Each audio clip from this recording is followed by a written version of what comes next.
chicos chicas. Vous l'avez compris, ça c'est mon slogan. Sur cette vidéo, je vais expliquer un peu pourquoi s'assembler c'est mieux que de travailler tout seul, ou encore pourquoi en étant ensemble, on est plus fort et on gagne plus. Alors bien sûr, on parle du pays de la France. On le voit ici, là, assurance. En France, on a des obligations en tant que société. C'est comme avoir des assurances. Donc les assurances, c'est obligatoire, que ce soit en société ou en particulier, voilà. On est obligé de faire des assurances. Alors maintenant, imagine que tu dois faire une assurance de une seule voiture. Donc imagine que tu dois faire une assurance pour une voiture. Ça va coûter combien? Donc maintenant, imagine que tu dois faire une assurance pour 10 voitures. Ça passe en flotte. Et qui dit flotte, dit moins cher au niveau du prix. On dit qu'en ce moment, c'est bien d'être indépendant, etc., de travailler à son compte, etc. Ok, je dis pas le contraire, il y a des inconvénients, il y a des avantages, enfin ça, voilà, chacun son opinion, je vais pas faire d'avis là-dessus. Mais ce que je veux dire par là, c'est quand tu as une entreprise, désolé, j'ai une écriture qui est pas la meilleure, la plus belle au monde, pardon, j'ai une personne qui travaille dans cette entreprise, et cette personne est automatiquement un gérant ou un patron. Donc ce gérant en question, pour pouvoir vivre, par exemple, il va boire de l'eau, etc. Donc ce gérant qui boit de l'eau, il va boire un pack d'environ 2 litres fois 6. C'est un pack de 2 litres et il y en a 6 dedans. Donc voilà, il va pouvoir boire ça en 6 jours. Parce qu'il boit 2 litres par jour environ. Et on va dire que voilà, il prend un autre pack pour ses clients. Donc ça fait 2 packs.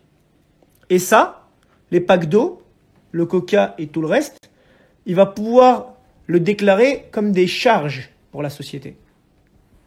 Et c'est vrai, ce sont des charges. Pourquoi je prends l'exemple de l'eau? Ça peut être de la nourriture, n'importe quoi. C'est juste pour dire qu'on va faire des charges. Les charges, en fait, ça va nous permettre de déduire la TVA, ça va nous permettre de montrer où est-ce qu'on a mis l'argent de la société. Donc maintenant, on va prendre l'exemple avec 10 personnes. Donc il y a 10 personnes qui vont acheter de l'eau, pareil, mais sauf que du coup, il peut en acheter 10 fois plus, parce qu'ils sont 10, 9 fois plus. Donc une fois qu'il en a acheté, c'est pareil, il va le déclarer en charge dans la société. Sauf que dans ces 10 personnes, peut-être que le premier, il aime bien boire 2 litres d'eau par jour. Il y en a 3 qui aiment bien boire 1,5 litre par jour, ça lui suffit. Il y en a 4 autres, ils aiment pas boire l'eau, donc eux, ils vont boire plus de coca. Ainsi de suite. Donc ce qui va se passer, c'est qu'en fait, les uns, les autres, ils vont se réguler ce qu'ils boivent et ce qu'ils boivent pas. Donc voilà, tout simplement. Du coup, juste parce qu'on travaille dans la même société ou qu'on est tous des gérants, mais rassemblés, on va déduire nos coûts et déduire nos charges parce que il y a celui-là qui va prendre plus de coca, lui qui va prendre plus d'eau, et lui il va faire des économies sur le coca, lui il va faire des économies sur l'eau et ainsi de suite. Bon voilà quoi. Donc en fait là je suis face à un double bénéfice puisque j'ai un bénéfice, c'est au niveau de l'assurance, je vais payer moins cher parce qu'il y a une flotte maintenant, et en plus au niveau de ce que je vais payer au niveau des charges, si cette personne-là, il va pas manger dehors aujourd'hui et cette personne-là, il va aller manger avec sa femme dehors, il pourra le faire parce que lui, il l'a pas mangé dehors. Donc là, au final, lui, il va aller avec sa femme et lui, le jour où il voudra aller avec sa femme aussi, lui, il ira pas, enfin, ainsi de suite. On peut se relayer tout simplement parce qu'on a des choix, on a des possibilités. Mais quand on est tout seul, on peut pas faire grand-chose. On va continuer dans les trucs obligatoires. Pourquoi se rassembler? Pourquoi en étant plus, on est plus fort? Donc, on va parler du comptable. Comme vous le savez, le comptable, il est obligatoire en France. Enfin, en tout cas, une entreprise qui va faire un bilan, et un bilan, c'est obligatoire en France, ainsi de suite. D'aller voir un comptable tout seul, admettons que ça va coûter 1 000 € par an pour un bilan. La comptabilité, avec bilan, tout ce qui va avec. Et maintenant, imaginons qu'on est 10 et qu'on va voir le comptable. Le comptable, il va prendre, par exemple, 200 € de plus par personne. Exemple. Donc s'il prend 200 € de plus par personne, il y en a 9. On va dire qu'il y en a 10 pour aller plus vite. Donc ça fait 2 000 € plus les 1 000 €. Donc là, par exemple, ça va coûter 3 000 €. Alors que si on va 10 personnes chez le comptable chacun notre tour, ici, entre les deux, il y a une différence d'environ 7 000 €. Mais nous, on va pas dire 7 000 €, on va dire 5 000 €. S'il y a une différence de 5 000 €, ça fait 500 € qui nous sont renversés. Donc en fait, on a gagné 500 € par an, par personne. Donc la richesse apporte la richesse, tout simplement. Mon but en faisant cette vidéo, c'est quoi? Toi qui regardes cette vidéo, si ça t'intéresse, si tu es gérant ou si tu veux en parler à ton patron, eh ben en fait, ça serait de se rassembler pour pouvoir faire une entreprise qu'on appelle un holding, parce que du coup, ça va être une entreprise avec plein de corps de métier ou encore des entreprises qui commencent à se rassembler, ainsi de suite. Ou sinon, on peut passer par une coopérative. Mais voilà, dans tous les cas, le but, c'est vraiment de se rassembler pour réduire les charges et réduire les coûts. Pourquoi les gens ne font pas ça? La raison, elle est très simple. C'est l'argent. C'est la banque. Quand on ne connaît pas quelqu'un et on ne fait pas confiance à quelqu'un, on ne peut pas travailler avec, tout simplement. La confiance, elle se gagne. Et pour connaître quelqu'un, il faut faire connaissance. Il n'y a pas de miracle, il n'y a pas 36 000 solutions. Mais si on est des commerçants dans la même longueur d'onde, on peut se rassembler. L'idée, c'est quoi? C'est que par exemple, on est 10 personnes. Ok. Si on est 10 personnes et qu'on est vraiment des gérants d'entreprise, on a chacun notre banque favori. Donc la banque, elle va rester pareille. La banque actuelle, on ne va pas la changer. Chacun va gérer ses comptes. Chacun va gérer ses dépenses et ses finances. Nous, ce qu'on va gagner, c'est en cotisation. On va gagner par exemple sur la cotisation d'assurance, on va gagner par exemple sur la cotisation comptable, on va gagner par exemple sur la publicité, on va gagner sur autre chose. Maintenant, je vais prendre l'exemple d'un kebab. Alors un kebab, pour ceux qui ne savent pas ce que c'est un sandwich. Par exemple, dans un kebab, ou dans n'importe quel commerce, il y a le CA, le chiffre d'affaires. Dans un kebab, le chiffre d'affaires moyen, c'est 150 000 €. À peu près. Après, il y en a qui font 80, il y en a qui font 300, enfin bref. Nous, on a fait une moyenne. On va dire, par exemple, le kebab, il fait 150 000 € de chiffre d'affaires. Lorsque le kebab fait 150 000 € de chiffre d'affaires, il a ses charges à déduire, il a son assurance à payer, il a tout ça à payer. Au niveau de la banque, il a un certain positionnement, une certaine notoriété. C'est-à-dire que le banquier, il le voit comme un client à 150 000 €, concrètement. C'est ce qu'il faut dire. Alors que si on a rassemblé 10 gérants, ou 10 entreprises, ou 10 kebabs, on fait x10. Et le banquier, il va me voir comme quelqu'un qui fait 150 000 €, mais qui fait partie d'une filiale qui fait 1,5 million d'euros de chiffre d'affaires. Là, tout de suite, tout change. Si je veux prendre un crédit, c'est plus simple. Si je veux être accueilli différemment, c'est plus simple, puisque je gagne plus d'argent, tout simplement. Même si c'est pas moi qui gagne directement dans mon petit kebab, c'est le groupe qui gagne. Est-ce que jusqu'à aujourd'hui, tu as vu quelqu'un, un patron de McDo, se plaindre et dire « Oui, moi j'ai fait faillite. » Le but dans l'entreprise, ça sera vraiment d'avoir au moins 250 salariés, voire plus.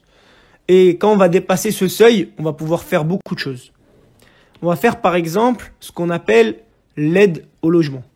On va aider le salarié à payer le logement. Alors que le salarié, ça peut être toi aussi, le patron. Si on est 250 patrons, finalement, on va pouvoir récupérer de l'argent de la société pour payer notre loyer ou encore notre crédit. Tout simplement parce que c'est un droit. Sauf qu'il faut avoir un certain nombre de salariés. Après, dans l'entreprise aussi, il y a, comme je disais juste avant, les voitures. Donc tous les frais de la voiture, que ce soit les révisions, que ce soit le carburant, que ce soit le lavage, tout ça, ça part déjà de l'entreprise. Donc j'aurais pas besoin d'avoir un salaire, de récupérer de l'argent de mon compte pour pouvoir aller laver la voiture ou mettre du carburant, puisqu'il sera déjà déduit de l'entreprise. Tout ça, c'est des systèmes qu'il faut connaître et justement qu'il faut développer. Revenons à l'exemple du McDo. Le McDo, qu'est-ce qu'il fait? Il achète de la viande, du pain. Tout ça, en fait, il l'achète en gros. Après, tu vas me dire, oui, le kebab du coin aussi, il l'achète en gros. D'accord, ok. Mais est-ce qu'à ton avis, le kebab et le McDo, ils payent au même prix? C'est impossible. Plus tu as de volume, moins ça va coûter cher. Et même, tu peux même créer ton abattoir, par exemple, pour la viande. En 2019, ce qu'il faut savoir, le plus important, c'est la publicité. Voilà. Qu'on le veuille ou pas, c'est comme ça, c'est de la publicité. McDo, il fait de la pub. Quand il fait de la pub, il fait de la pub pour tous les McDo.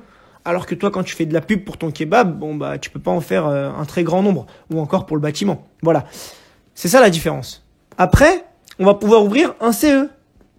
Donc, un comité d'entreprise. Avec ce comité d'entreprise, on va pouvoir avoir plein de trucs, plein d'avantages, comme par exemple les tickets pour le cinéma, ça vous le savez déjà, les tickets restaurants, vous le savez déjà aussi.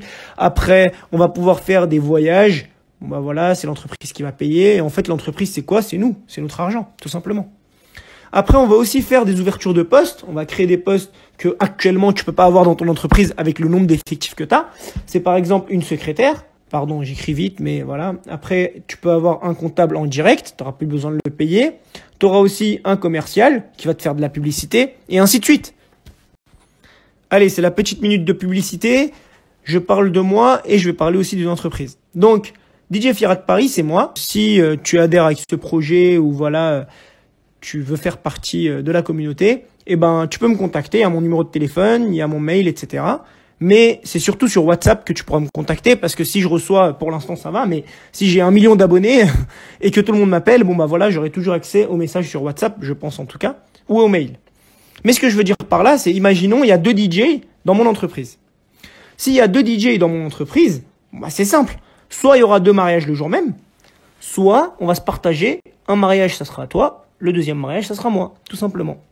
Moi, je suis DJ spécialiste dans les mariages et les événements privés. Je fais pas trop les boîtes de nuit. Mais bon, c'est un exemple parmi d'autres. J'ai un cabinet de courtier en assurance. C'est mieux de souscrire ton assurance à quelqu'un qui, justement, va être là pour toi. Là, je sais pas si tu arrives à voir, il y a un 07. C'est mon numéro direct. Donc, sur ce numéro-là, tu pourras me joindre n'importe quand, même les week-ends. Les week-ends, même si c'est fermé, bon, moi, c'est pas grave. Je trouverai un moment pour répondre. Que ce soit moi ou les collègues qui répondent. Mais voilà, on va faire en sorte de répondre. L'adresse, c'est quoi? C'est l'adresse de quelqu'un que j'ai payé pour avoir une adresse, tout simplement. Parce que du coup, je n'ai pas de bureau pour l'instant. En gros, si tu as une entreprise de VTC et que tu es tout seul, tu peux pas faire grand-chose. Alors que s'il y a beaucoup de VTC qui se mettent ensemble pour déjà créer une entreprise commune, ou encore une coopérative, si tu veux avoir une application ou avancer là-dedans, bah au bout d'un moment, il va falloir se rassembler. Parce que comme j'ai dit, l'assurance pour VTC avec 10 voitures, c'est beaucoup moins cher que l'assurance VTC tout seul, tout simplement. Et ainsi de suite, tous les exemples que j'ai dit auparavant. Ça marche sur toutes les entreprises, ce truc-là, en fait. Voilà. Donc si tu veux adhérer, un petit message et on voit ce qu'on peut faire petit à petit. Ça va prendre du temps, faut être patient, mais voilà, c'est le but. Merci à toi. Si ça t'a plu, si tu peux t'abonner, ça fera plaisir. Pour toi, ça va rien changer, mais pour moi, c'est important. Ça va me permettre de savoir que bah déjà, je fais pas des vidéos pour rien, pour me remercier. Et je te remercie aussi d'avoir regardé cette vidéo.